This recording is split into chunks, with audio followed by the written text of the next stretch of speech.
Boots and Backstraps, brought to you by Homes by Shayne and produced by Danie Geo Productions. Today's guest on Boots and Backstraps is me, producer Danie. I tell Tom and Shayne all about my start as a DJ, and I share some behind-the-scenes stories from the Rowdy Cowboy Show and my work on HGTV. Ladies and gentlemen, hunters and huntresses, this is the Boots and Backstraps podcast.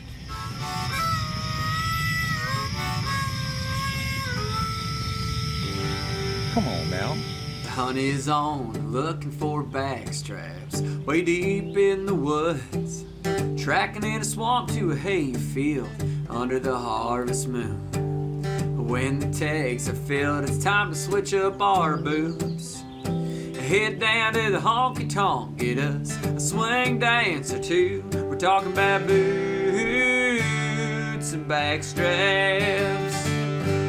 This is the show where we talk all things hunting and country music. From the classics through today, from big bucks to bull elk, we've got it all. Hey folks, welcome back to Boots and Backstraps for another episode. I'm your host Shayne Michael, and I am joined in studio by my dashing and experienced hunting co-host, Mr. Tomcat. Come on now. Come on now. I got to get that, otherwise I feel deprived in every That's episode. Right. It's got to be there. It's good to be here. Got a fun show ahead of us. We do. We've got a guest that everybody will know because we talk about that guest on every episode. Well, they'll certainly be familiar with her voice. I would hope. Hopefully she says as many sassy things when she's on camera as when she's off camera.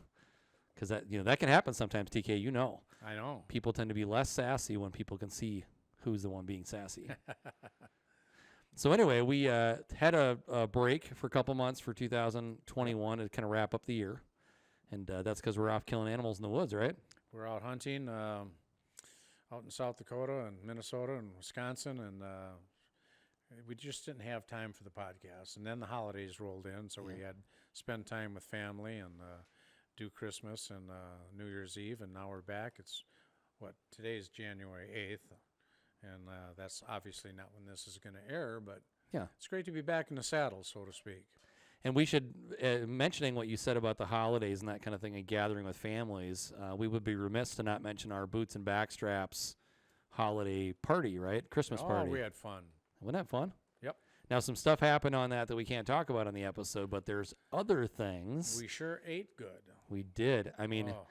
I'm wondering right now, and maybe we'll put some pressure on our guest, but are you excited about the Cooking with Tomcat that's going to come out with that? Are we doing a Cooking with Tomcat? You did that night, remember? Oh, yeah, we did. Yeah, actually, you took some footage of that. We had, at our restaurant, our former restaurant, Red Oak Steaks and Wine in Lina Lakes, we used to serve steak bites, and they were such a hit. They were tenderloins, diced, flash fried, so they'd be rare, medium rare. Anyway, I did that with antelope and venison bites, tenderloins, and it was spectacular. But there was so much your cheese dip, all the stuff, all the food there was great that night. I think I gained a few pounds. Pretty much everybody in town, well, not everybody, but a lot of places in town do the steak bites. Right. I like to use the quotations because a lot of times they're not good. Yeah. Like for whatever reason. It could be poor cuts of meat. Right. Could be the preparation, could be the sauce they use, how long it sits under the... I would say poor cut of meat is probably the number one problem because they wind up with that meat and they don't want to dice up their tenderloins or even their ribeye. Right. Because that's such an expensive cut of meat to do an appetizer with, but we did. Yeah, well, that's because you had ethics and you cared about the product you're sending out. Yeah, we did. We cared more about... our customers and the product we were putting out and the service, we cared more about that than making money. I mean, we made money, but the money was really secondary for us. Which is why you were a 5-star steak restaurant. That's right. Anyway, so getting back into this week's episode, we've got a lot to talk about, but we should start by talking about the whiskey that we're drinking. Let's talk about it. Yeah, so our whiskey of the week is Michter's Rye. So we've had Michter's on the show before. But this is the first contribution that we've had or entrance into our whiskey foray since we started this little segment of the show that's rye specific. So rye is not bourbon, it's not sour mash, it's not Scotch, it's not Irish. Rye is its own category in the whiskey family. And I don't think there's that many people, they've heard of rye. Yeah. And I think most people are educated on the word rye from Don McLean Everyone was drinking whiskey and rye. Whiskey and Rye. It's very popular in Canada. Great song. Yeah. But so anyway, so a good description for rye specifically is it ends up being something that's a more of a palatable balance between your bourbon, which has a tendency to be more sweet because it's heavy on the corn, and something that's in the Scotch, which is exclusively peat in its fermentation. And they use that peat to create a heavy smoke flavor, or some people even describe, like me, would describe it as ash flavor in it. And that's, for some people, it's not for me, for sure. I don't care for it. Scotch drinkers probably love it. They do, for sure they do, including Nicole, our production assistant. Her guy, Brian, loves Scotch. That's not my jam at all.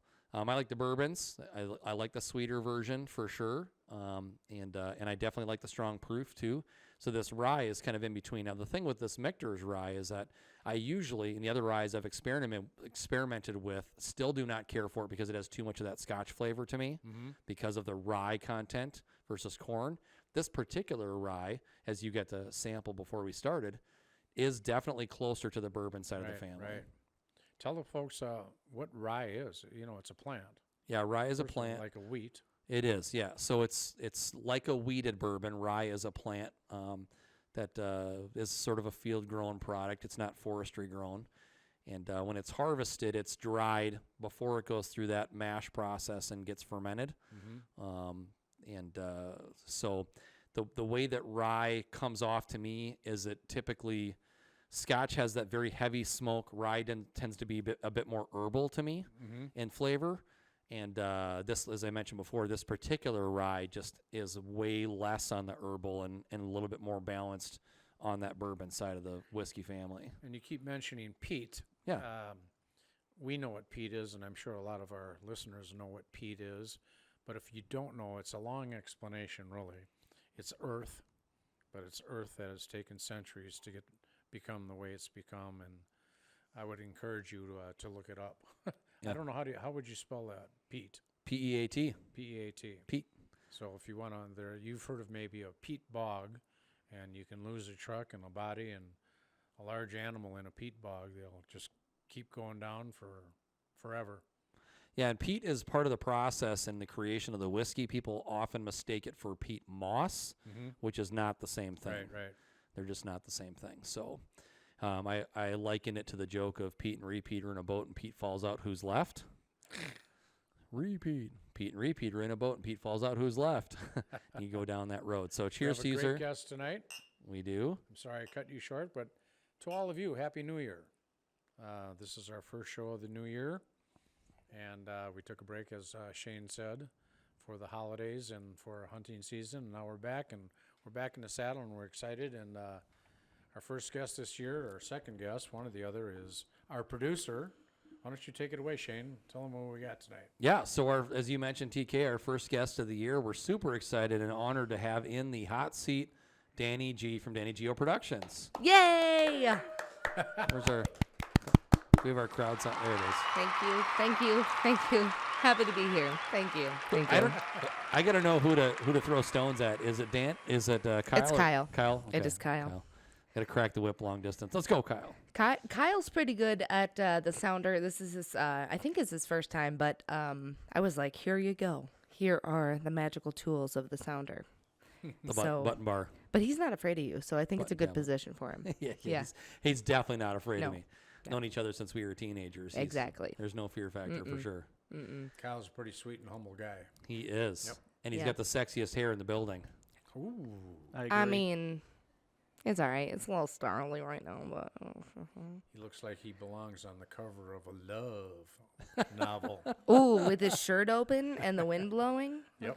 Wow. Is it getting warmer over there, Danie? That just ruined it. No, you're like the next Fabio, except for better.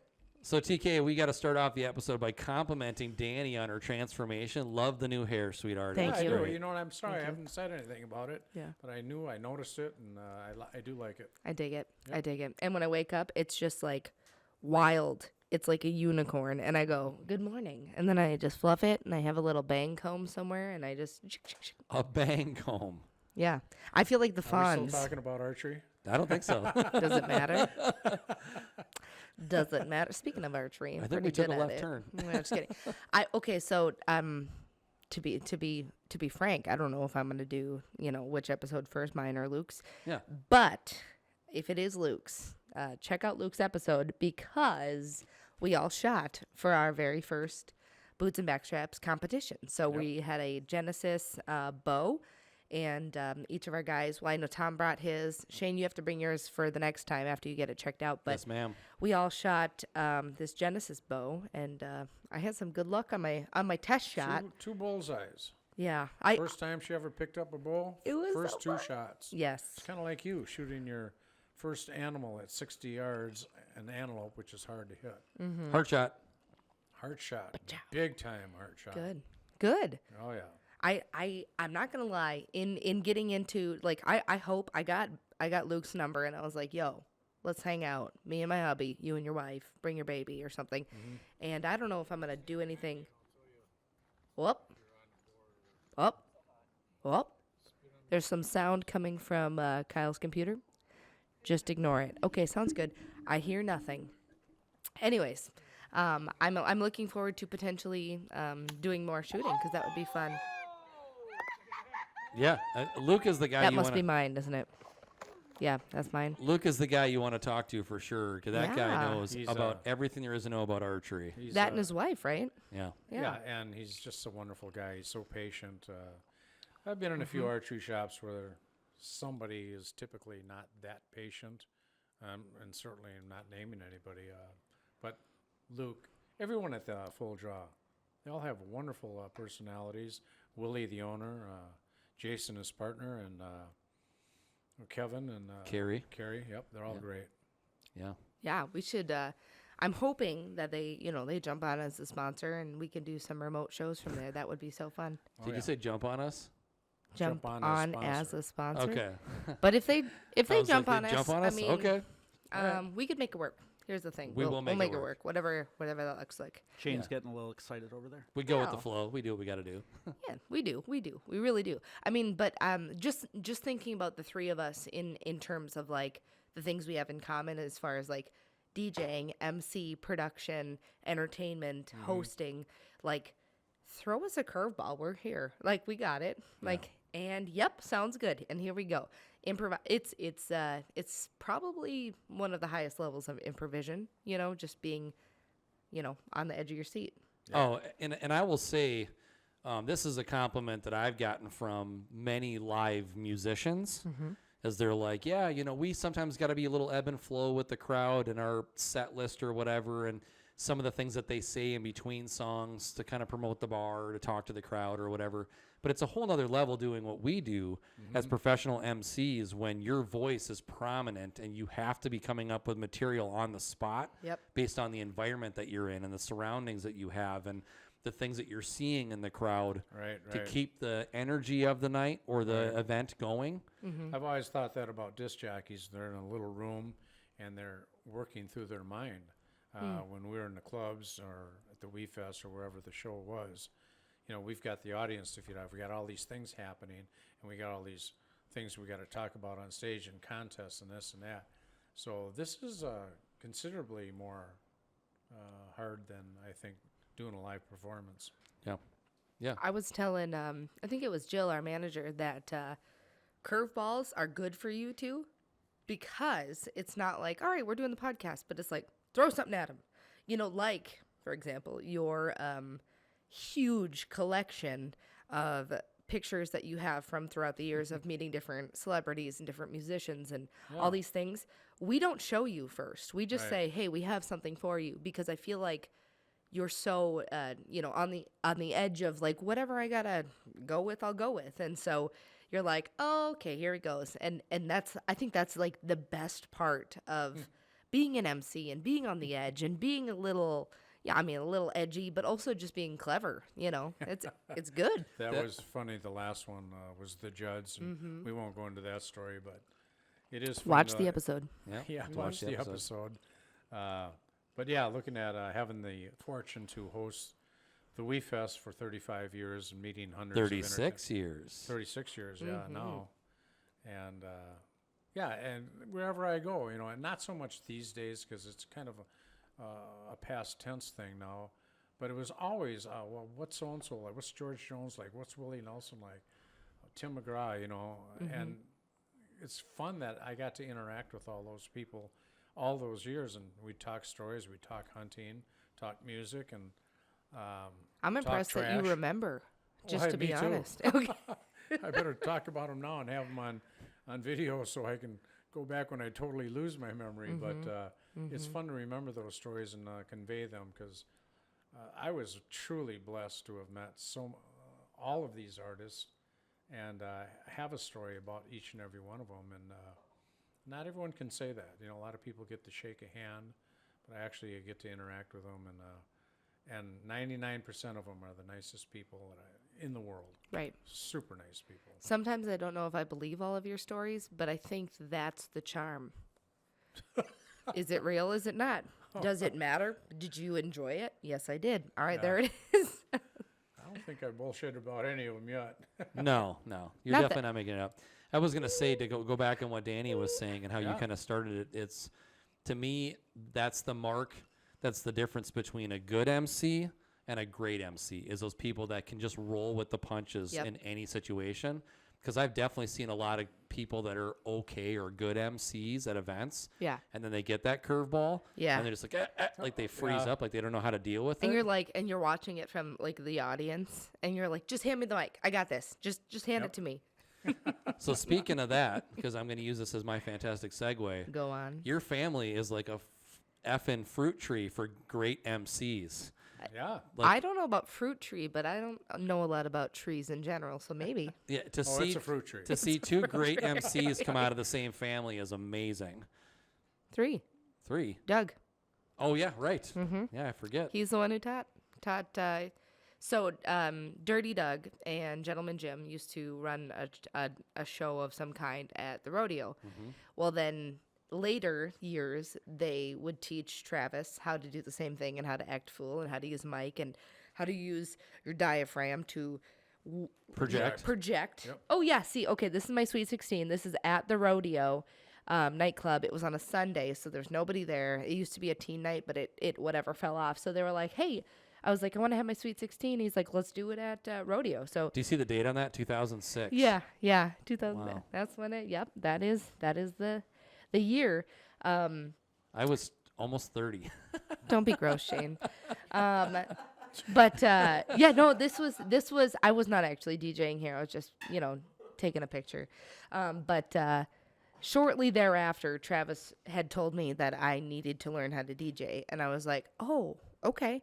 So that we had this huge, and I'm sure you guys would know, this huge box with like the sliders on top, and then there was the 2 CD changers, and then there was something else I think on the bottom.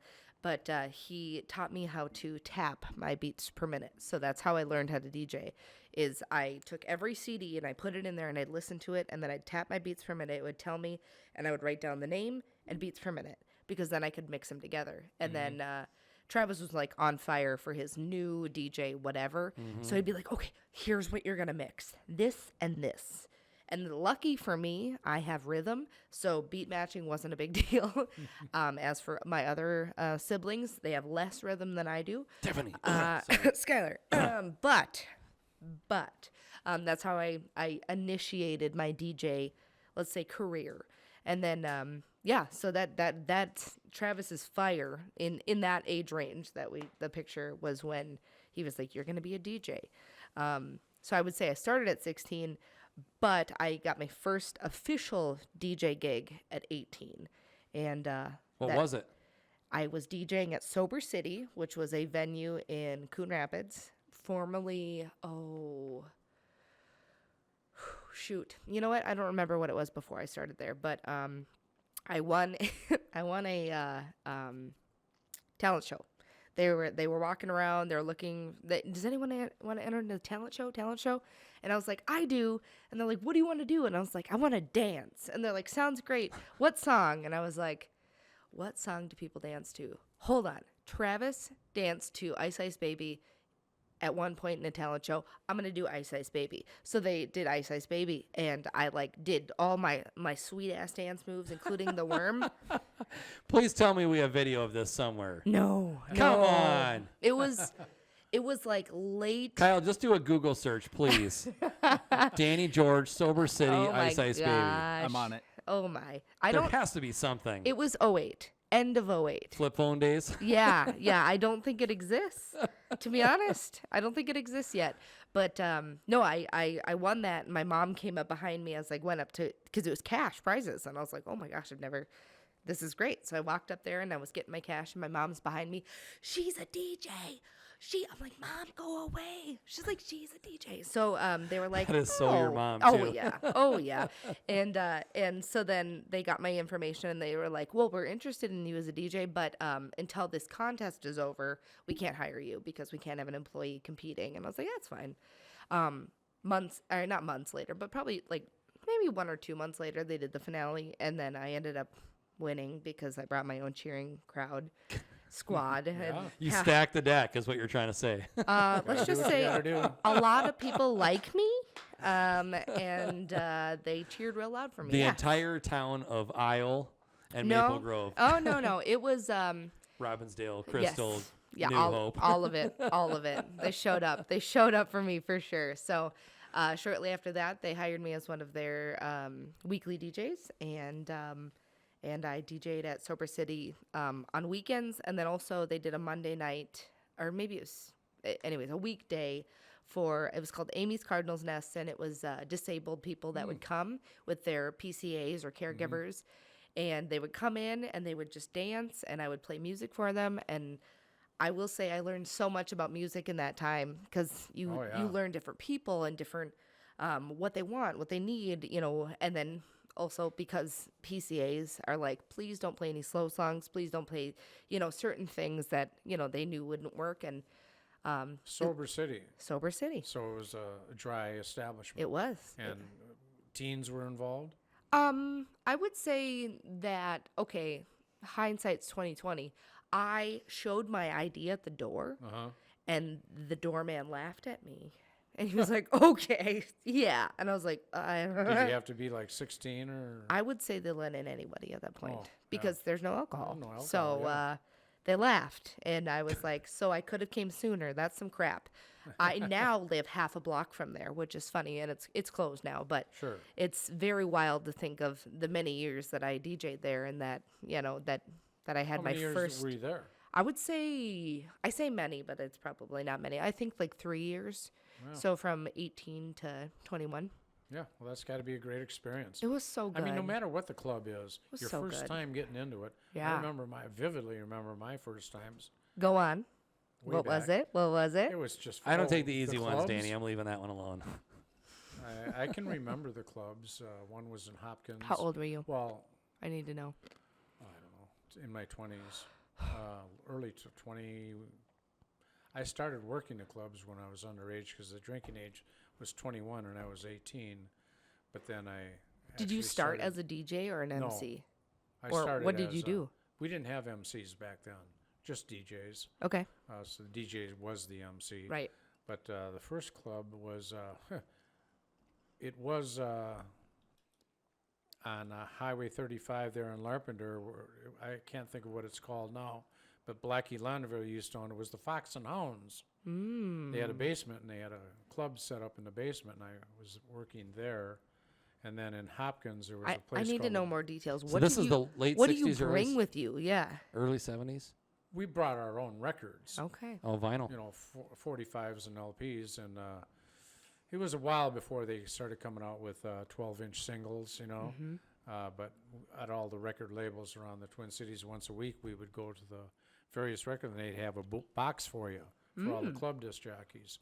And at that time, there was probably a half a dozen of us, and so we would they would save records for us that would be compatible to what we were doing. But the place in Hopkins was called the Bullpen. Huh. It was cool. It was fun. I mean, What genre was that? Was that disco back then? oh yeah, Yeah. Okay. absolutely. I'm not gonna lie. If I tell Alexa to play something, it's disco because I know Yeah. that I'm gonna groove to it.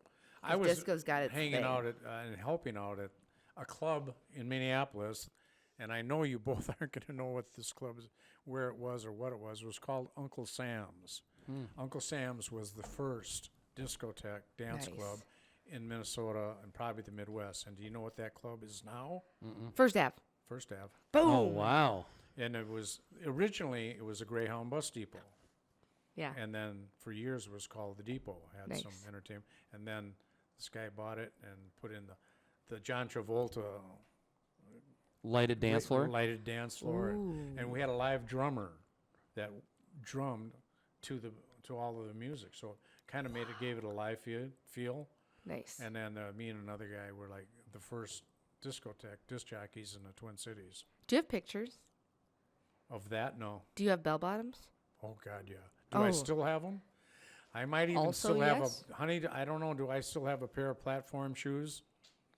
I saved some platform shoes forever, thinking maybe I'd use them on Halloween or something. Maybe they're coming back, so that sucks that you don't have them. Bell bottoms are coming back. I'm wearing bell bottoms right now. Because you know why? They came back when I was in high school. Sorry to make you feel old. But in high school, 05 to 09, bell bottoms were the thing. So I always had the big bell bottoms. And then they went out again. Skinny jeans are back. And then I found a pair of bell bottoms recently. So I'm all about it. Can I get on a soapbox for a second with you two? If you must. You know? Just kidding. My trusted confidants. I must. Yes. I must. I think you'll enjoy this. So I, when I say recently, in the last 6 months, had to buy a new pair of jeans. Yeah. I like jeans, obviously. Right. I've got my casual jeans I wear for whatever, and then I've got a little bit nicer jeans for work-related stuff. Bling, bling. Probably one of the only realtors locally that wears jeans. Right. You know, jeans and cowboy boots, I insist. Yeah. And I always tell people, like, look, if you have a problem with me as your realtor wearing jeans and boots, I'm probably not your guy. Right, right, right. Because, you know, if you care more about what I drive than the service I provide, then we're Yeah. not a good fit anyway. What you drive, what you wear. Right. Like, that's what's important to you. pick your then. poison, I'm not and this is mine. Not the agent for you. So anyway, I show up to work one day, and well, there's Uncle Sam's right there, TK.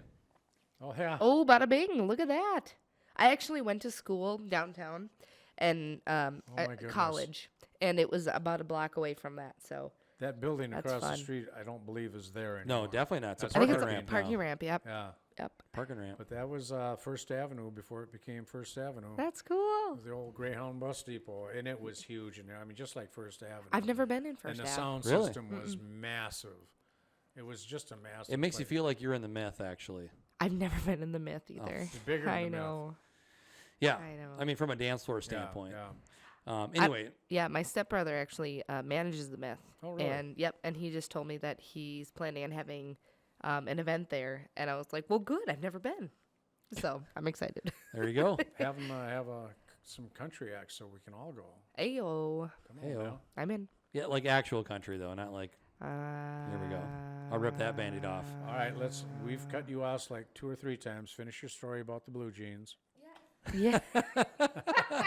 You gave me whiskey. Did you see what I did And there? I'm sorry. Please continue. Anyway, so so I show up to work, and I'm wearing these jeans, and I look down, and I realize that there is a rip in a very inconvenient location. And I'm thinking, okay, at this point, it's like the lunch hour. Do I go the next 5 or 6 hours with this rip in my inconvenient location, or do I do something about it? Well, I'm in Woodbury at the time, so I'll just run up to the Arbor Lakes area of Woodbury where they have like all the little outdoor mall. They have all the Arbor little Lakes is shops. in Woodbury? Or whatever it is. Maple Grove. Woodbury Lakes. Right. Sorry, Woodbury Lakes. Yep. It's like that where there's all Okay. this, like you can walk around and there's like 50 little shops Nice. all like together with. Get some duct tape and put it on the inside. I thought about that. So anyway, so I go over there and I went to. It's what you would expect of a place where you could find more country style clothing, rustic country Like a- cowboy. Like a boot barn or Boot barn is okay. what it was actually, I think. Anyway, farm boy, farm girl. something like that. Yeah. So I go in there and I'm like, hey, I need some help. I got to get some jeans. Like I got to get them today. And the little gal, let's say little gal, but she's probably 18 or something. And she was like, oh, really? I got to get new jeans. And I was like, and I just kind of pulled my pullover to the side a little bit so you could see the tear. And she was like, oh, yeah, you need pants. And I'm like, yeah. Like, if I don't, I'm going to be getting a whole different kind of clientele. That's called an icebreaker.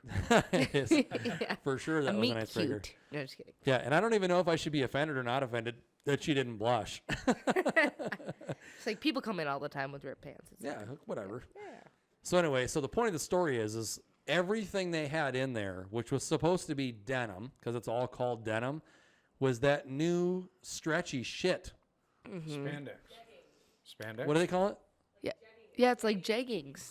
Yeah, I was like, do you have actual pants? Right. And she was like, well, that's what these are. I'm like, no, No. these are like, they look like pants. Yeah. These are like But it's- leotards. Yeah. Yeah, but as soon as you grab them and you start pulling on them, like I said, they're stretchy. And she goes, well, that's all pants now. And I'm like, oh no. I'm like, look, sister, I will take you to Fleet Farm and show you where the real pants are. Like, those are pants you can throw on and you can work an actual work day and not worry about having holes in them. Like, these pants, I'm concerned. So I ended up having to buy a pair of those, and I think I've worn them one other time since then. In because- emergency when everything else was dirty. Basically, but I was just like, is this a thing now? Like, you can't get actual balloon jeans? There's Yes. It's a thing. Well, that's one Stretchy. thing about us guys, Danie just ripped off a whole bunch of different pants that were in style. I have no idea. You have no idea. We wear jeans. Yeah. And we can always get jeans, and that's our Sometimes. style. And thank God jeans aren't going out of style anytime too soon. This is true. I was like, when did they start mixing denim with rubber? I Like, know. This isn't It- denim. Yeah, spandex. It's like even the jeans I have on right now, they're very. Here we go. I rolled them up. They're like, ooh, they look like denim, but no, they're spandex. They're so stretchy. Oh, really? Yeah, but it doesn't. Who are you You want to helping? grab and pull, don't you? Who, Yeah, who I are will. you helping? Should I Try that. throw it over? Okay. Take them off, or what's easier for you? Take them off and throw them over the table. All I don't right, want to sounds good. interrupt the podcast Yeehaw. by going over there. Yeehaw, right? Yeah, so now that we've done our little rabbit hole on denim, or the lack of denim, is it still considered denim if it's Lycra or whatever? I don't know. I'm not a doctor, so All right, so Danie G It's gets her first break yeah. at Sober City. Yes. And then where does your DJ career take you from there? I did some weddings, but here's the thing. That's a whole different animal, right? It is a different animal. But, okay, full disclosure, don't tell Travis I said this, but kind of like what he does, I think everybody does. So I went and did this wedding with the folks that hired me at Sober City. And I thought that everybody just was wild animal people and like would do these like fun like garter games and all these things. So I did that. Most people do their show with their pants on. See, and that's what I didn't know at the time. Actually, no, this was actually pre Hog's Breath for Travis. Okay. So yeah, the pre-switch over to the pants optional. But he would do all these wild things, and so I Our would most do popular T-shirt we've ever had. right pants optional. Yep. So I like would go do these things that Travis did and replicate them in my own way, and they were like, I've never seen a DJ do this, and I was like, This is what you're talking about at the wedding yes, at these weddings. in front of Grandma. Well, I didn't know. It was just like the garter game where you would throw money in the lap and Yeah. then they would pull it back up. Yeah. So I was like 18, 19, 20 doing these weddings and just not knowing what I was doing. But you know what? Like, did I have a good time? Yes. Did everyone else? I hope so. But Oh, probably. Probably. But yeah, so I went on to weddings and then eventually, actually, because of the not only the swap over from Hog's Breath. So Travis's journey really dictates mine. Because when he started doing Hog's Breath on Monday night, a lot of things changed for him because, you had passed it over to Shayne and Travis and they were taking it over and they were making it their own and they were just having all this magic happen. And then Travis is like, so I actually have this gig on Friday, Saturdays now where Fridays I'm going to be at Dive Bar and Saturdays I'm going to be at the Doghouse. And at the moment, Travis was also DJing at Big Ten, and he was hosting karaoke. So I would go and watch him. Swingers night. That was Thursdays. And it wasn't official. It was an unspoken. Everyone knew about it. Oh, it's spoken now. It's on the podcast. It's been spoken. But he was like, I need somebody to take over a lot of for people me. smelling something, TK. Yes. And he's like, I need you to take over for me. And I was like, all right, I can take over for you. So I got in there and I would watch him DJ. But I had never seen a karaoke show. I feel like that's every career I've ever had. When I waitressed, I had never waitressed before. When I DJ'd, I had never DJ'd before. When I did karaoke, I had never seen karaoke before. So I was like winging it. And what he would do That's is, a fun place, though. it was Big a lot. Ten's fun. It was so much fun. I would play full songs in between stuff so people could come out and do some dancing and I like really built a clientele that would come and see me every week. So I was doing Thursday, Friday, Saturday, and that's when I started college. and I went for the film and production path. As like I think I was like 12 when I got my first video camera, and I would make my own films, and it was like, it's a little embarrassing now, and I have the tapes, but I'm afraid to watch them. But what I would do is I would come up with a story and I would film it, and then you would do in-camera editing because I didn't have digital editing of any kind. So I would film and then I would cut and then I'd watch it, and then sometimes I would rewind and be like, all right, there's my cut point, and then I'd film again, and of course Travis had to be in my films and everyone had to be in my films. But I started filming at like 12, so I had like all these like story building things. So then when it was time for a career, I was like, well, I'm doing video production. I wanted to be an actress when I was a youngin', but my aunt worked in the film industry, and she's like, don't you effing dare. And I was like, okay. I concur. Right. So I was like, I guess I'll be behind the camera. And so that was my career shift. So when I started going to college. When you go into Hollywood, they take your brain away. I don't know if you knew that. Yeah. Listen to any of them talk. I know. The biggest thing, and I've been out to LA, after switching to behind the camera stuff, and I would say 9 out of 10 waitresses are actors or actresses. Oh gosh. Yeah, because you can get the job and you can get the tips and you can do the things because. And so are all the strippers. Well, sorry. Oh, Wow. sorry. There's no strippers here. There's no strippers in the studio. No, the strippers out in L.A. Yeah, but so I went to film school, and film ended up being more my thing, but I still DJ'd because it was like, well, one, it's in my blood. You're Two, good at it. I like doing it. I like entertaining. I've always been an entertainer. I've always been a performer of some kind, and so the bar scene or the club scene or the entertainment scene. Stripper. Yeah. Well, no, I couldn't make it as a stripper, I don't think. Have you ever been to Deja Vu? Because they have hundreds of beautiful girls and 3 ugly ones. Yeah. And I think maybe I could fit the 3. No, I'm cute, but I ain't no stripper body. Where are those Anyways, people? I see Travis and you. yes. So this is Luggy, me, Shayne, and Travis, and this is Shayne. Yeah, that's Shayne. And this is a Rowdy Cowboy Show picture. He doesn't recognize me with my pants on. That makes sense. That makes sense. No, it's the glasses and my eyesight. Yeah. That's Is that the Hog's Breath? Oh, I don't think so. No. I was gonna say Doghouse, probably. Yeah, Doghouse. it's Doghouse. Great place. KG with the Jake Nelson shout out. Yep. We definitely made home at Doghouse, and we still find Great Doghouse to place. be our home base. They have remodeled now, and it is gorgeous. It's amazing. It's so beautiful. It's very different, but also very the same. Anyways, I said it's super industrial when I went in there. Yeah. They have like a shimmery resin pour floor that's like white. And then It's they an have epoxy like you'd put on your garage floor. Sure. Yeah. I know exactly what you're and then talking the about. ceiling above the bar is tin, and it's very nice, and it's a nice and big bar. It's more like a T shape. Anyways, yeah, It's huge, yeah. love the Doghouse. Love the Doghouse. So, Shout out to the Doghouse. shout out. I have so many memories from the Doghouse. Doghouse, I feel like, is the first bar I ever DJ'd at outside of like Big Ten, because Travis was like, I need you to come up to the Doghouse and DJ for me. And one of the nights that sticks out in my mind was Tiffany's bachelorette party. And Oh, I remember that night. I bet you do. She was, oh my God. She was like, have you seen Shayne? Oh, Shayne is so handsome. And I was like, this is your bachelorette party, right? And she ended up crawling into Crystal's trunk, which we weren't even connected with Crystal at the time. Anyways, it was a riot. But It was a fun night. it was a really good night. But I just remember DJing there. Nothing happened between Tiffany and I, just for the record.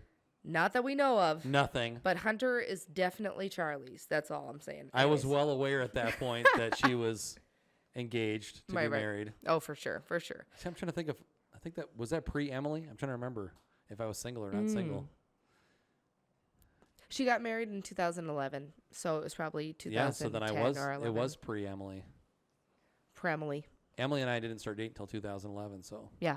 For Anywho. sure. Any whoosies. But Yeah. it's cool because for years I had heard about, TK and I didn't know who TK was. And for the longest time, when they were This like, guy. yeah, no, I know now. I know it's Tomcat. And come on now. But I didn't know forever. And people were like, oh, yeah, come on now. I was like, what does that mean? And they're like, that's what he says. And I was like, who? And I never knew that for years. That you said that? That people, yeah. That you had a catchphrase? That It's iconic. How could you not I know? had no idea until I started hearing my buddies' kids saying, come on now. And I'm and all of a sudden I came to the realization that I must have said that a lot. A lot. Actually, I called him today to just check in with TK about the shooting, the bows that we're doing the contest for. So if you're going to be a guest on our show, you will be shooting a bow with us, and it's going to be great. Whether you're an archer or not. I'm not an archer, and I did it, and Jill did it, and everyone's going to do it. But I lost my train of thought. I got all excited about this new shooting contest. You'd never heard of TK before. Yo, I called him to make sure that was all set up. Right. And he Before was like, that, you were. yeah, okay. and he was like, hey, what's up? And I was like, come on now. And he's like, come on now. And I was like, thank you. I know it's like he gives me grief if I don't say it. Exactly. We're all waiting for it. Very few people that I know have legitimate catchphrases that they always say things. Mm-hmm. That's like you're one of those people. Like that's your thing. I don't know anyone else that says it. That's you. That's you. If I had to make a shirt, it would say, come on now, Come TK. on now. Yep. All right. Yep. Shayne, I bet I you hope have that's one. not the only thing they leave on my grave marker. Your epitaph's gonna say, "Come on now and giddy up." Idiot. Yep. I like it. I like it a lot. A lot. You are a character that we could doodle. So you're doing karaoke. You start filling in a couple of weddings. I'm pulling us back out of the rabbit hole by the hair. Thank you.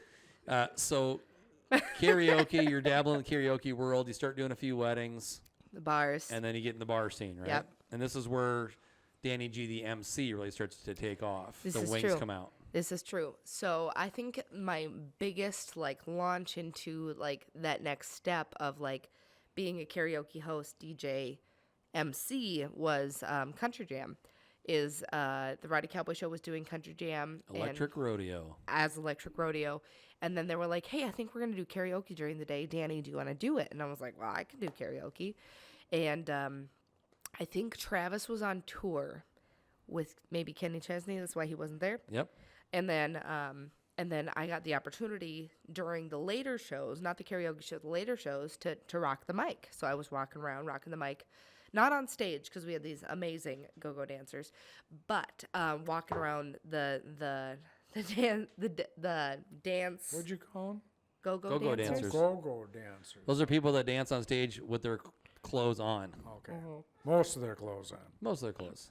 Well, all the clothes they started with, they leave 7 on. out of 10 clothes. Yeah, they don't take anything off on Maybe stage. 3 out of 10. It depends on the day, but Touche. I got handed. Kyle always took stuff off. Is he a go-go dancer? Yeah, Yes. that's right. He's the leader of the Go-Go's. He's the he's the leader. Get his hair wet and whip it. Indeed. Hoses. Or something else. Let's pretend I didn't do that. Okay. Everything's fine. Game is strong. Okay. Game is strong. Whew. All right.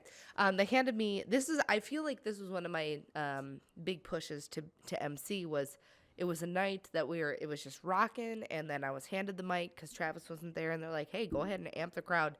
I'm amping the crowd. And then all of a sudden, the power on all of the stage setup, on our stage setup, the electric rodeo. I remember that distinctly because I was standing backstage and Luggy flew past me like he was shot out of a cannon. This is true. But I had a microphone for probably about 10 seconds. So as soon as all the power, all the music, and the lights shut down, I remember going, party in the dark! And then everybody's cheering and whooping and hollering, and nobody left the tent. And that was so great because what actually happened is we blew circuits and everything powered down, and they had to re-switch all the circuits, and everybody panicked, but nobody left the tent. And that was like, okay, I got this. This is a live event. This is terrifying, and everything's fine because let's just keep it going.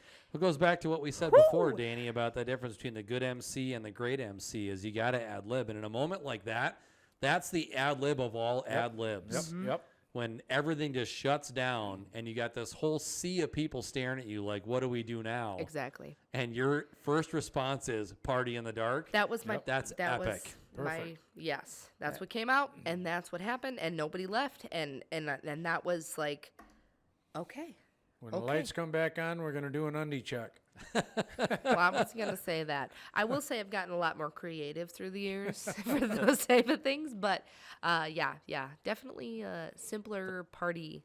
The line we used Vibe. for the undies was, "Come off now."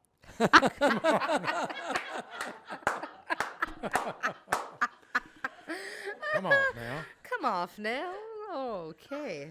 Oh, man. This is why we invite Kyle to come party with us. I This can is hear why. Lynn Kitty laughing her butt off over there. That was always one of those things I enjoyed, is being at those performances and watching you guys, because I never went on that stage. And like Kyle up there and like his reaction to girls throwing bras at him or throwing underwear at him. And it's just like, Just hardcore. he didn't he's like, care. whatever. What are you Yeah, going to do? Whatever.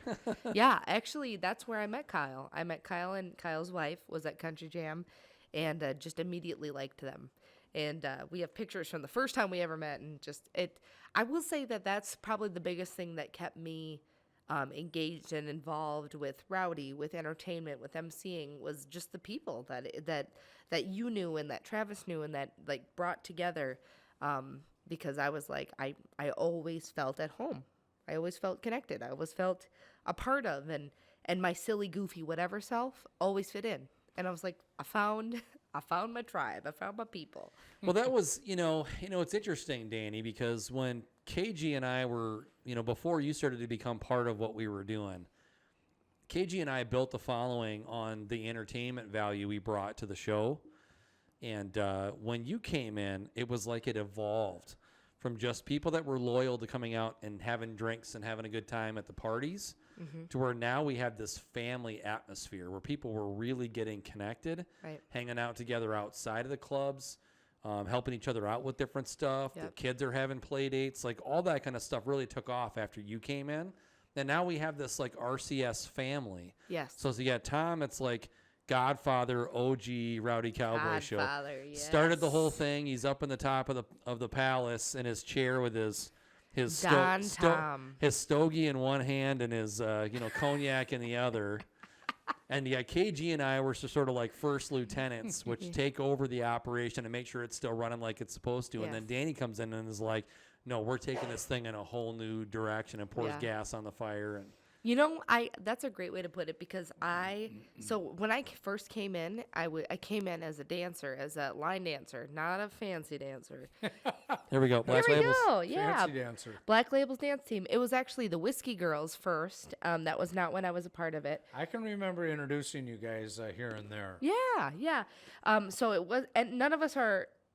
Crystal. Crystal was an Crystal, original. Mackenzie, Jesse, Melissa, you, Nadia, Katie, and Liz. That's true. Liz Hernandez now.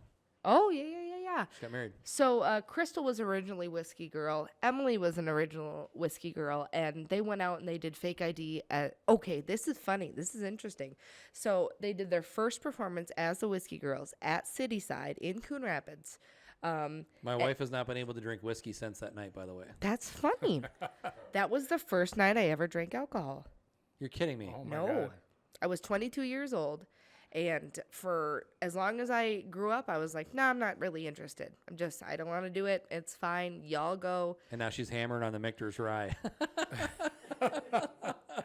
YOLO. What did you see something that made you say, I don't think I want to drink? My parents didn't drink growing up. Oh. Neither of them. So it was a family thing. Yeah, we just didn't. It was just. Well, We your didn't. mom drinks now. Yeah, Your yeah. dad doesn't anymore. No, my dad doesn't drink.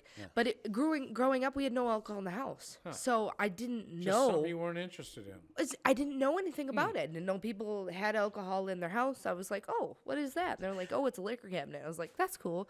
No.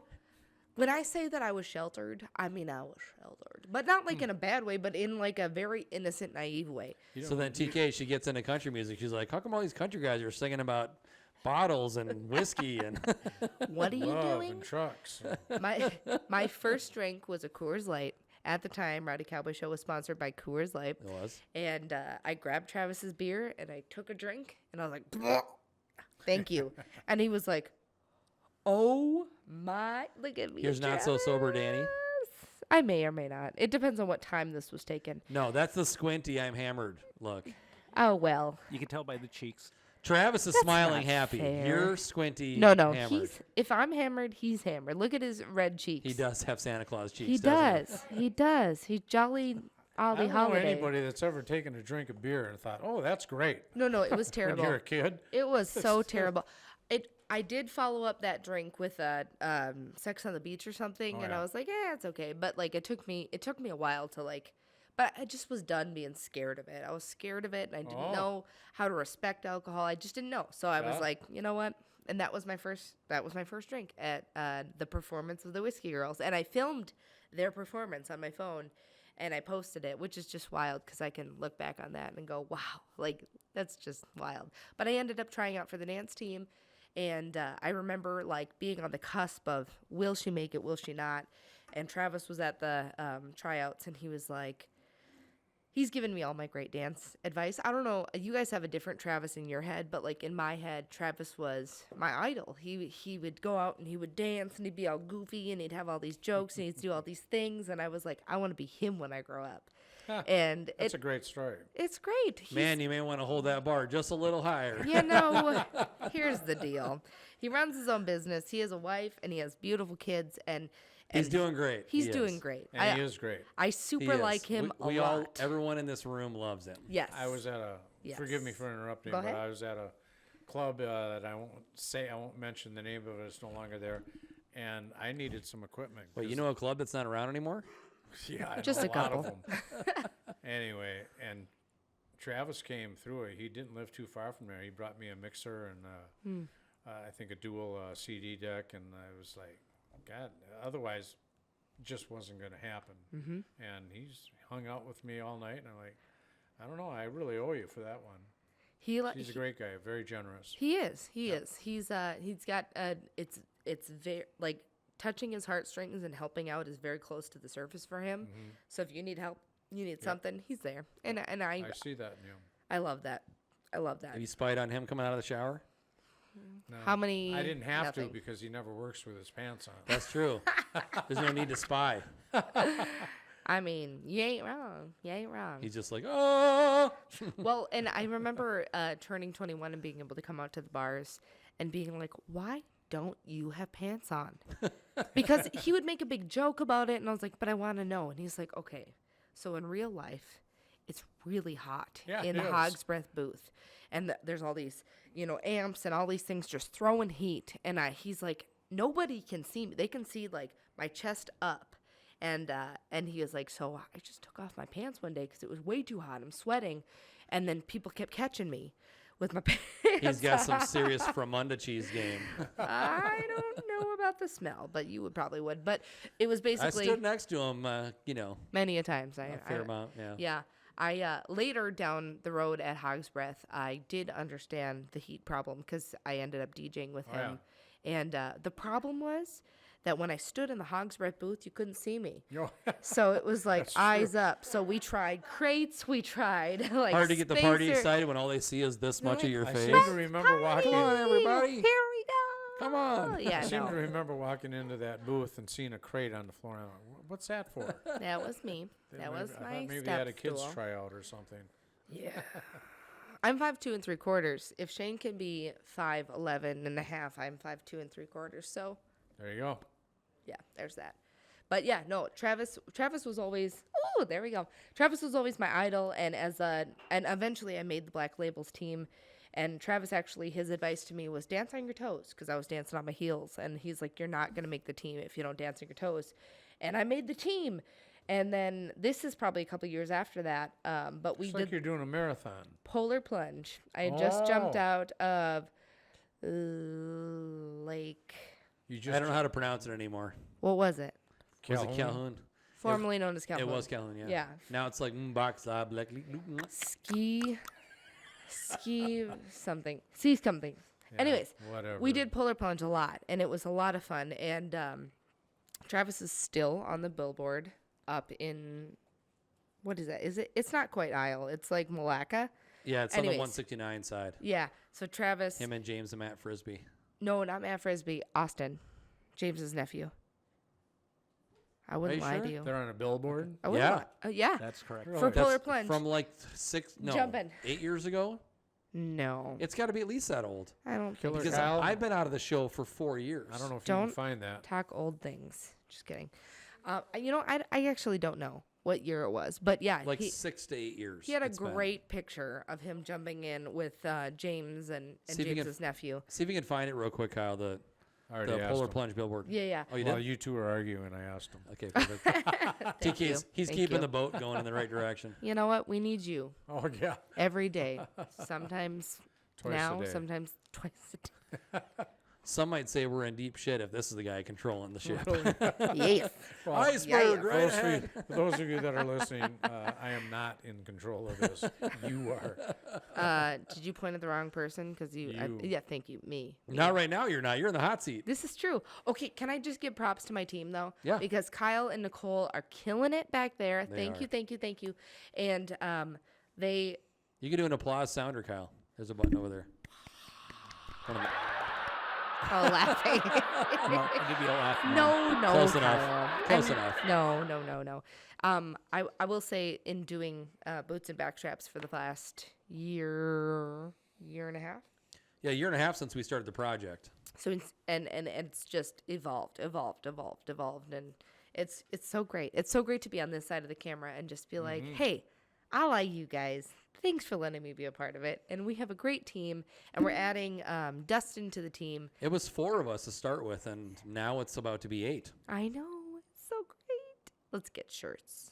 Actually, yeah, we didn't will. you say that we're getting shirts We're soon? meeting Michael next week. Yes. Unreal. Am I pointing out the right side So of my hat? other side of your hat. There you go. Other side. Yeah, there you go. Yeah, And, unreal. we're gonna get some sweatshirts. What a great guy. But If you know you what he have not said? seen his episode, check out his episode. It is. Michael Jordan. Yes, owner it's of, hilarious. Unreal Products. And Yes. you know what he said to me at the Christmas party? He said, "Well, I'm gonna get you and Shayne a couple of sweatshirts, but I'm gonna get some for your whole staff because they were just so nice." And that's what he said. Yeah. So we're gonna start calling him WMJ Yeah. because he's the white Michael Jordan. yeah. Yeah. Not WMJ. to be confused. So the funny story for you guys, really quick on a little Yeah. rabbit hole, is I asked TK and Michael to play in my company golf tournament last summer, Nice. and neither of them ended up being able to play. But as I registered them, our person that was running the golf course or golf tournament, the lead organizer, called me and she was like, "All right, are you messing with me? Like Michael Jordan's on your team?" and I was like, I swear to God, Michael That's Jordan his is on my name. team. Yeah. And she was like, "Okay, that's unbelievable." And I was like, "No, let me explain to you. It's Michael E. Jordan. He's a white Michael Jordan. Yes. He's a skinny white kid." Incredibly talented and driven, though, I will Yes, say. he I is. mean, I'm I'm impressed. so proud of him. He's my godson, and I'm telling you, Yes. I couldn't be more proud of him and his brother You should Andrew. be. You They're should be. amazing.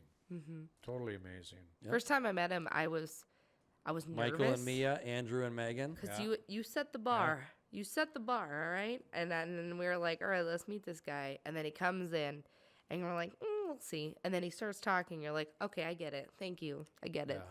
Very, very smart guy. But that's the people. I mean, like we're people collectors, right? That's what we do. Like, is that we can't help it. Like we Yeah. collect interesting and cool. I mean, he's related to you, but you still like gather these people, right? So we have all these amazing people come through our doors, We have. We've and they're had so some- great, and they're interesting, and just all the things. And I would say, even if they don't care about you and me, to go and look at some of our past episodes because we've had some great and talented and worldly people like Oscar Carlson and Bill Robinson, the inventor of Scent Shield, and all these great individuals. Thurman Tucker, Thurman Tucker. what a great guy. He just beat cancer, Oh, good on him. Hashtag Survivor Squad. Yes, yes. along with my good friend Shayne I know him. and my brother-in-law Pat. There's a lot of don't people beating know cancer these days, and just gives me goosebumps. I'm so happy for them I mean, and you. thank you, God. Yes, I mean, just saying. Let's go. absolutely. Yes.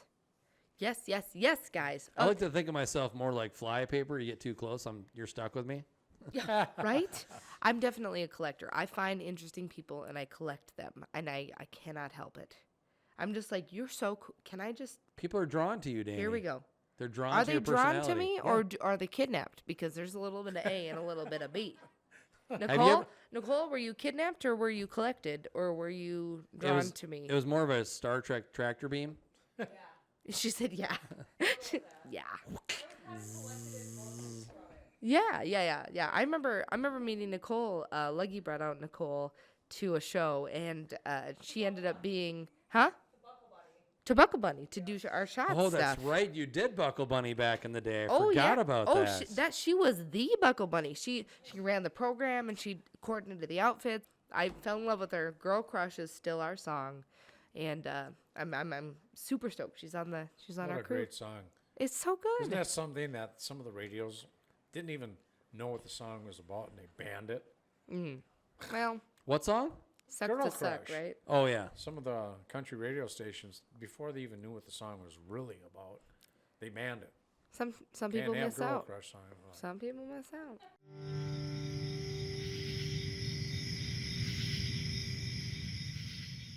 Boots and Backstraps, brought to you by Homes by Shayne and produced by Danie Geo Productions. The journey is a special thing. The journey has meant the world to me. It's special because we've done it together.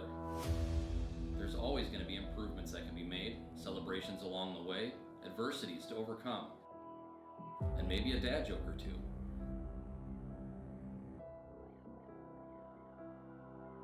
If I learned anything about the journey and our time together, it's that you've just got to take it all in and do what's right.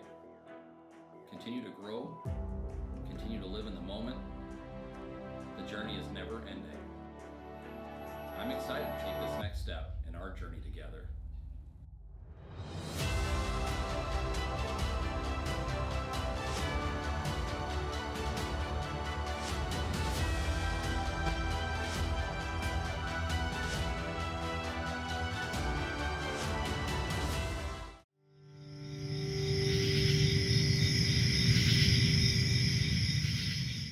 Outside of Boots and Backstraps, Yes. what other projects are you doing? Right now, Yeah. Are you still doing boudoir? I am. I have a TK. What? a You, boudoir. you got a good looking wife. Boudoir shoot. Hell yeah! I would love to get Lenny in front of my camera. I'm sorry. I'm totally.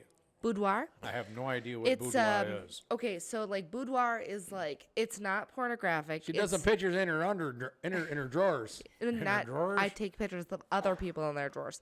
No, like it's the goal is empowerment, right? To make the women feel like I am sexy, I am She is divine. sexy. I know. I met her. And I would say I want to say like borderline risque pictures, but just something to make the women feel beautiful. I'm doing one at the end of January where women can come in at whatever level you're at. So like if you're like, hey, I'm more on the whips and chains side, like all right, bring your own because I don't have any. And where do you publish these? I don't publish them. you- It depends on the The person. client gets them and they don't go out. Yes. I got you. So sometimes So it she goes could do a shoot for and Lady give them to Poo you. and give them to you. Maybe a book. Oh, you I'm got married. you get. Yes, I'm talking about your I wife. know you are. Well played, Tom. Well played. It's fine. Just when you think he's sleeping at the wheel and he throws one out like that. Yes. Actually, okay, guys. So have you done one on Jill? Not yet. I've done one on Nicole. Don't you love your significant other over there? You know, she's done boudoir, but she's never done it with me, and She'd I be a think it would natural change her for that. life. Oh yeah. Yeah, I actually it's Honey, do you when want you to call do me, it's out there. a photo shoot for boudoir? Boudoir. I have a closet from extra small to 4X that has tops, bottoms, bodysuits, robes, just in case you don't want to go buy your own. I got you. But I do boudoir photography, and I also Didn't you do a shoot for my wife? Yes, I did. Did you ever give her those pictures? Yes, I did. Because I've never seen them.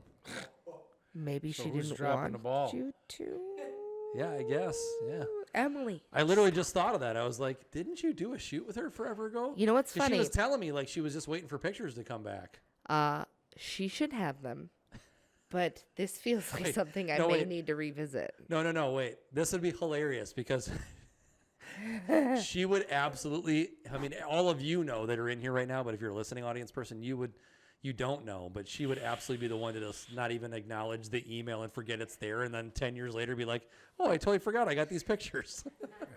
Note to self, send Emily her pictures again. Got it. Thank you.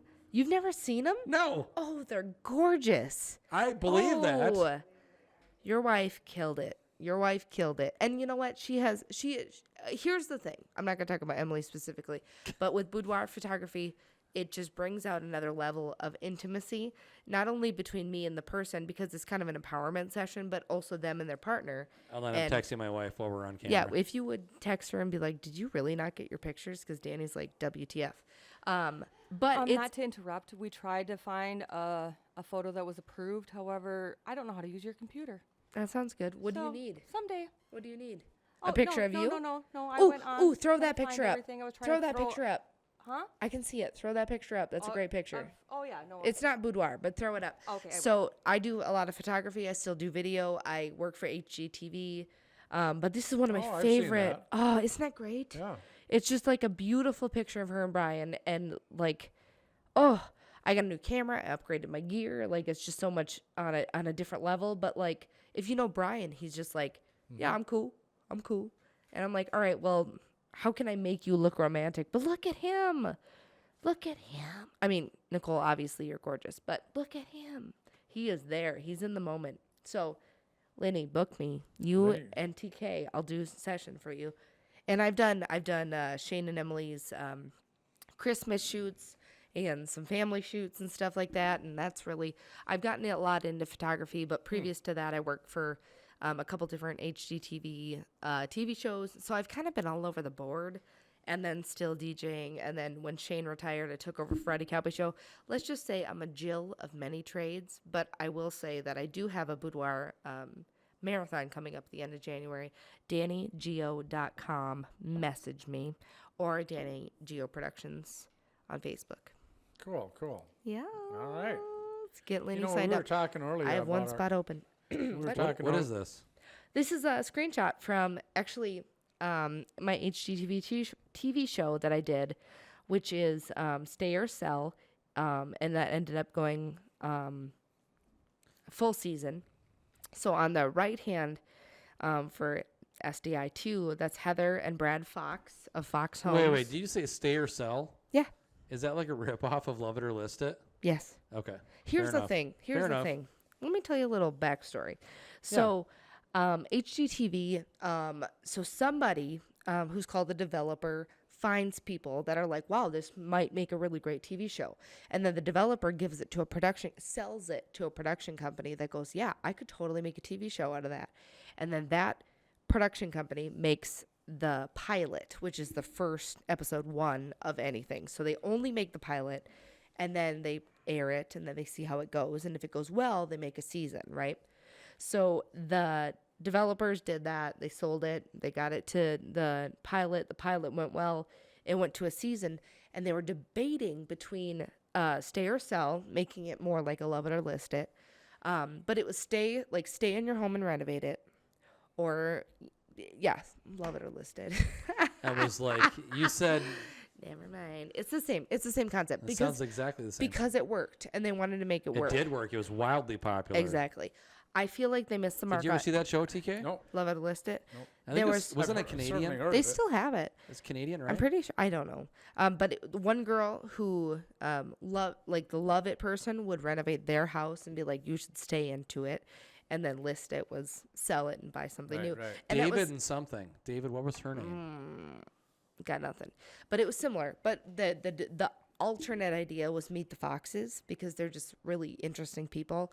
I wish they would have gone that route, because I feel like Meet the Foxes would have gotten farther. Yeah. But anyways, they've actually started their own YouTube series now. Oh. So they have stuff going. But I got the privilege to work on their pilot and then also on the full season.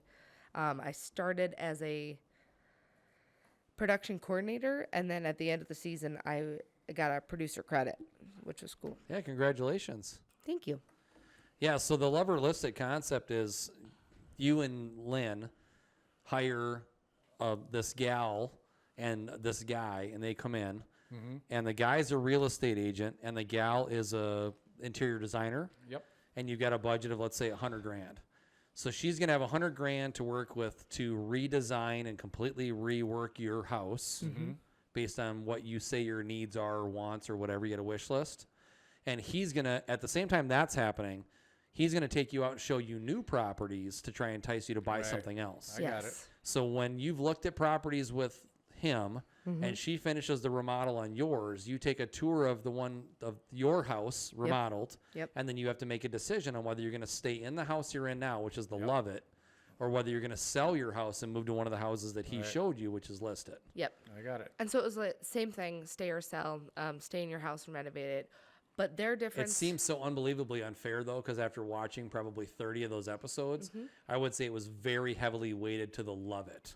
Interesting. Like 75% of the people decide to stay in their own home once it was renovated. You know, I don't know the statistics on our seasons or episodes, but I do know that the difference between Love It or List It was the List It on their end. Generally, it was like move into this house that's ready. Yeah. And for our show, it was move into this house that has potential. Oh, gotcha. So it was either stay where you are, which has potential, or go somewhere else that has potential. So it was based off of location or like what it has so far. That what the house could be. Yeah. So I will say that Heather and Brad are... Like Tom and Lynn, just for the record, Yeah. are never going to be able to finish their basement. You have a basement? No, they don't. No, we are on a slab. I was like... That's the point of the joke. Okay. Good one. There's no basement to Because I've been in your house and it does. Like, no matter how much they want to, they're never going to finish Let their me just basement. say, I only know where the bathroom is. That's what in your house. That's it. I've never gotten a proper tour because Lenny's never been home. It's always been Tom's like, the From bathroom's that right front there. door to the bathroom, you pretty much see it all. Yeah, right. Well, now I know You that didn't there's no see the office basement. of the master bedroom, but That's funny. it's a small house and certainly serves our need. We just did a little love it. purging here recently. Mm-hmm. I don't know if anybody purges, but it's the best feeling in the world. Getting rid of stuff that you don't need and maybe giving it to the Goodwill or other places where people can buy it cheap and that really need it. Yep. Yep. Purging is the best. It is. We got more to do. It's an interesting film series, too, by the way. What is? Speaking of video production, The Purge. Oh, yeah. Yeah. Yeah, that's funny. So, TK, in your next venture, will you stay slab on grade, or do you think you'll I maybe... would like to. Right. You know, we talked earlier about I'll a buy your place house. that- You can't flood a basement if there isn't one. I know. I'll buy it right now. And, you know, quite often basements get musky and things. And you don't have one. Anyway, and, you know, it's just nice to have, I don't know, if you've got enough storage. In our family, it's just Lynn and I and a couple of dogs, a black one and a white one. And we don't need a lot of room. And we love the house that we're in, love the property. We love this building. Mm-hmm. And It's great. but I think maybe this spring we're going to, with you, start looking elsewhere. We have a I thought. will help you find a house. We have a thought. Oh, you're not talking to me? No, I was talking to him. Okay. We've already talked about a house that I might be interested in. Danny's my new assistant. Oh, are you? No. Oh, No. I know Jill She's is. joining the team, Jill. Listen, I work for and with Shayne, but Jill is the champion of Homes by Shayne. So She was about to say putting up with Shayne, and she stopped herself, which is fine. It's okay. Like, I know I'm not easy. no, you're not. But you know what? You have high standards, and it keeps that momentum. You know, to be the next level. And I will say, because I was just informed that we may or may not be running over on this episode and may not get a break, which is fine. That I'm just so grateful to know you two, because I feel like between you two and the Boots and Backstraps podcast that we've created, and Tom and Lynn for letting us use their space and all these things, like, it's just something that, like, I don't want to say other people aren't accessible to, but it just feels like such a gift to be with you guys. I mean, we pray before our episodes. We talk about God. We're not afraid to call each other out and have honest conversations with each other and just be better people together. And you don't get that in every opportunity or every I won't want to say job. Different but television productions and stuff like that. No, you don't Can be get very there. superficial, and I know exactly what you're talking about. Yes. Reminds me of Josh Turner, actually, because Josh Turner's got a quote unquote policy with his band that no one in the band's allowed to drink. Yep. And they do a prayer before they go out Ever? on stage. No, not allowed to drink. They got to be sober to be in his band. I mean, like off stage and Like you can't consume alcohol and be in perform. the band. It's a good policy. It's That works for gotta be him. tough Good to, for him. Yeah, It's got to they're be very. tough to enforce, but it's a good policy. They're well- because Yeah. you It know how depends if crazy you- it is on the road. You find the right people and Yeah. they're willing to give it up. This Yep, is true. yep. This is true. I'm not saying I wouldn't be willing to give it up. I'm not willing to give it up. I will say TK I am. and TK and then Shayne and Travis and I have been always this is crazy to say out loud, but here I am. I've always been taught that if I can't drink on the job, what's the point? I mean, You know, I was kind of in that I- same. I was in that same on that same team for many years. Yeah. What I tell people, I get to play fun music, I get to hang out with great people, and I get to drink while I work. People used to always ask me too, like, is it a good job? Is it a fun job? I'm like, I get paid to drink. yeah. We're sponsored by Jack Daniels. How hard is it though to go out to a regular bar and be a patron? I feel like sometimes it's like, wow, this is nice to be on this level, and then other times I'm like, how much is this whiskey? Yeah, Yeah. there's that part of it that's really tough. Yeah. There's so that to me splits into two different realms because so there's two different roads here. One of the roads goes two different ways. So the road of the whiskey piece, like when you go out and you see what people are paying to get a It cocktail, amazes me. crazy. But the other part of it is like seeing the lack of selection that a lot of places have makes me crazy. Where I'm like when I took the family to Osaka last night. We walked in and I was like, they have like 5 whiskeys and none of them are really any good. You might be hoity-toity at this point. You've been spoiled and elevated in the whiskey game. It makes me sad, like Hoity-toity. tear, because people are drinking this other stuff and they don't know that there's stuff that's better out Yeah, there. you know- I was there for a And while. the I wouldn't Japanese know. really know their bourbons, and they really know their all the brands. Rice of- wine, that's the Yeah. thing, sake. So then the other side of that coin is. What's the other side of the coin? The other side of that coin is like when you go out and you're listening to DJs, Yes. Danny G, Yep. like weddings especially, it's hard to not be critical of the performance, the Ain't that equipment the they truth? have. Because we always, you and I especially, always try to raise the bar, make sure we Yes. have the best gear, make sure we put on the best performance, Yes. make sure we give people the most value for what they're paying us to be there. Yes. And you go to some of these weddings, Tom, I don't know if you run into this, but you're like, what is this guy doing? Yes. Or Oh. gal. Oh, it's rough. When they But don't then- come out from behind their system for the whole wedding and you're like, what are they paying you for? Or like there's gap between songs and you're like, but what's the point? Like, are you ending a record and starting a new one? Even I'm sure Tom and his discotheque could overlap a song or two. Right. It's called before there was Rampy beat Ramp mixing. Ramp. Yeah. I was beat mixing before that was even popular, and it wasn't sometimes even intentional. Yeah, But what was more important was play the music they want to hear. exactly. You know, you don't have to be a professional beat mixer. You know, that's fun. To hit them and- with their hits. And it's, hit them with the hits and let them enjoy the good songs. And sometimes, and a lot of disc jockeys would never play the same song twice. And I'm Sometimes you like, gotta. play it early and play it late, do whatever. Play I don't whatever. know. These wish days, you don't even need beat mix. You just match the colors. And you're Color good to go. matching. You know it. You know it. Poor KG always talking about the color matching. You know, when you have the technology, why not use it, right? Yeah. I remember when I first learned how to digital, and I always kept CDs in my 2 cassettes because I knew there was gonna be a glitch, there was gonna be a something, and I need to have the cha-cha slide and the Cupid shuffle ready to go. Yeah. Does that happen, Killer Kyle? You ever have glitches? Yeah. Well, Macarena on a record. That's Sorry, another episode. That one's broken. You better watch Oh that my one. gosh. Right? That's right. Those songs that we play, when I was younger, it was Sugarland. Shit happens. No, Sugarland, the band, the Yeah, first it rap, the hippie to the hippie, the hip. Sugar Hill Hill Gang. Gang. Sugar Hill. That's way Sugar. different I was than like, Sugarland. Sugarland. I'm like, sorry. You said younger, and said then a you said hip Sugarland, hop- and I was like, wait I a was minute. like, when I was younger, Sugarland was popular when you were in your What was the name of the 50s. song I'm just talking about? Rapper's now, Delight. What you Rapper's hear Delight. is not a test. I'm rocking to the beat.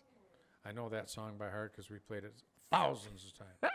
I got to tell you, on a side note, I was living in Aspen in 1980, and I was just, we were working at the coolest club in Aspen, and long story, but I met this gal, and we had an argument about rap music. And I'm like, nah, this is a fad. This is not. This is cool and it's fun, but it's not. She says, you're nuts. And I'm like, hey, I'm a professional disc jockey. I know what I'm talking about. Rap music is just going to be here for a little while and it's going to fade away. And boy, wouldn't she like to talk to me now? Oh, I bet she would. Like 40 years later, here it's still happening. And the only thing that was really happening back then was Sugar Hill Gang and Rapper's Delight. Mm-hmm. And my gosh, anyway, that was a side note. But that was like, okay, not to get on a soapbox, but back then, Sugar Hill Gang, George Clinton, like all that stuff. It was new Rap and was novel. very different George than it is now. Oh, yeah. Like to me, rap in today's music era is very demoralizing. I think it says all the things you don't want about society, between how they It depends on the. It's got all the Samuel L. Jackson words in it. how they objectify women, and they talk about I don't want to put a label illegal on all of it. activities, and I don't want to put a label on out of it because there's a lot of everything. But the can most popular people out there: Dr. Dre, Eminem, Snoop Dogg. those aren't the popular people anymore. But I like Okay. that you sound old. But Yes. can I tell you one quick story about George Please Clinton, do. and then we should go to Tom's picture. My husband, big fan of funk, likes funk, and he got tickets to George Clinton and the Parliament Funkadelics. Oh, yeah. And he was like, I'm gonna go. My husband, when I met him, was a tattoo artist, and so this was, I mean, right before I think we started dating. And he was like, I'm going to George Clinton. I'm gonna go do this. And I was like, cool. I had no idea who that was. And we were just friends at this point. But he got Funk, F-U-N-K, across his knuckles because he was like, Funkadelic. And he still has them. And Sure. he said that was a rockin'. Funkadelic was a huge deal. Oh, yeah. He loves it. So to this day, he still has funk across his knuckles, and now he's a mechanic. So they're probably like, what? He's like, don't ask. But I'm funky. George Clinton. Funky Cole Medina. That's right. Go on with your bad self. What we got here, TK? I don't know. We have a segment of our show where they go into my archives and they pull out a picture. His basement. Oh, this is great. What is it? I haven't seen Sometimes the pictures are black and white. it. Who this? This is black and white. Who is it? That is Ricky Van Shelton. Yeah. Oh, and look what a stud he was. I mean, he was just the coolest, so smart. He had the golden voice. I mean, he had the golden voice. He had a big hit, and we were talking about it. I think we were talking about it a few days ago.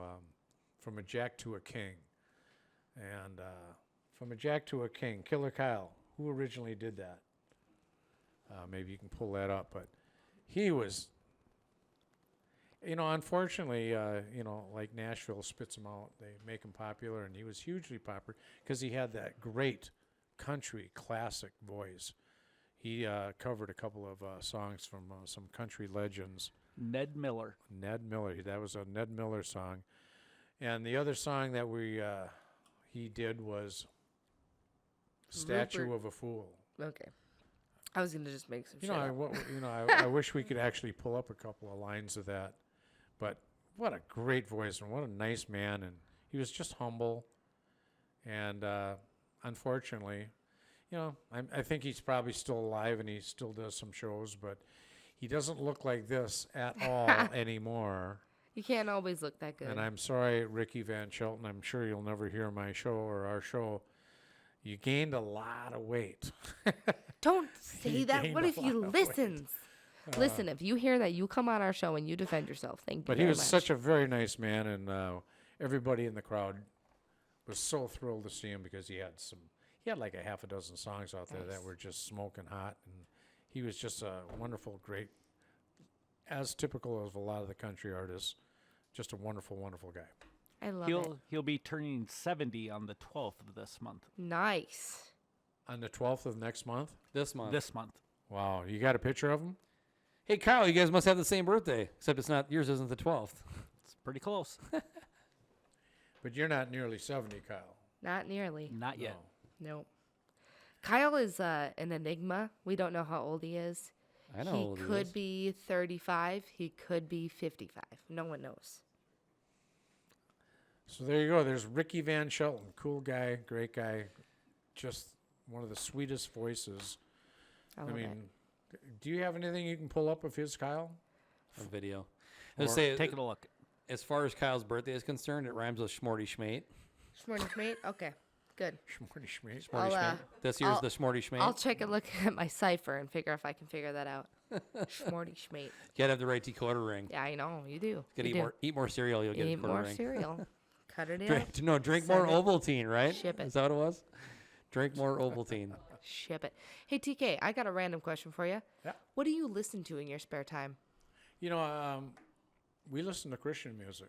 Do you? And Is it like KTIS or yep. are you or just and then pick your own? something on the television that'll come through. And, you know, I still listen to country music. I'll listen to Bob. And, you know, they're playing the great country music. And shout out to Neil Freeman. Nice. Oh, Neil's going to Brandon be on the Backstrom. show. Yeah, Neil's going to be on the show. Come on over. Yeah. And, Come on now. but, you know, I got to tell you, that's a great question. I got, and there are other avenues. There's Bluetooth, and, you know, I could listen to Siri music or whatever. But the disc jockeys on the radio got so, and the commercials and the disc jockeys got so crazy and annoying. Is that Ricky Van? That's what it's saying. Wow. He looks actually pretty good there. He but does. I know he went pretty much bald, which is not a bad thing. That's why you wear a hat. Oh, that's a great picture of him. You know who cares about getting bald? People who are balding. No one else cares. Just the balding people. Yeah. Yeah, for sure. All right. Danie, Yo. it was so cool having you on. Yeah, I'm here I every know we week. could go I'm on just here for to be hours with you. and hours and talk about all the old things that happened in our growing up and maturing in our business. And You know what? I'll just keep giving you shit every single week I like it. and loving on you and your wife Your every voice week. is always a welcome asset to our show. And, Thank you. Especially when we least expect it. And when you can hear it. Yeah, exactly. Danie George Productions. That's right. Danie Geo Productions, DanieGeo.com, Facebook, /Danie Geo Productions, Instagram @Danie Geo. TikTok. I have a TikTok. Yeah. She does have a Is it TikTok. Danie Geo? I think. That's so random. But also, I mean, just being the producer of the show, make sure you check out Boots and Backstraps on Linktree. You can find our Instagram, Twitter, YouTube, Spotify, Apple Podcasts. And you should find us on all podcast platforms. Absolutely. Like, share, comment. We would love to have your engagement because we think we're pretty awesome and we think you're pretty awesome. So let's get together. Well, my job's done. I think I'll just get out. All right. See you, Shayne. Folks, thanks for joining us this week for another episode of Boots and Backstraps. Don't forget to send your question or ship them. Ship them. Ship your questions, comments, and snide remarks over to Boots and Backstraps podcast @gmail.com. TK? Well, folks, whether you're belting out your favorite country song or out there pursuing your favorite game animal, I encourage you to use that same passion to pursue the Lord. He'll teach you to shoot straight. Thanks for joining us. We look forward to seeing you next week. Come on now. The hunt is on, looking for backstraps, way deep in the woods, tracking in a swamp to a hay field under the harvest moon. When the tags are filled, it's time to switch up our boots. Head down to the honky tonk, get us a swing dance or two. We're talking about boots and backstraps.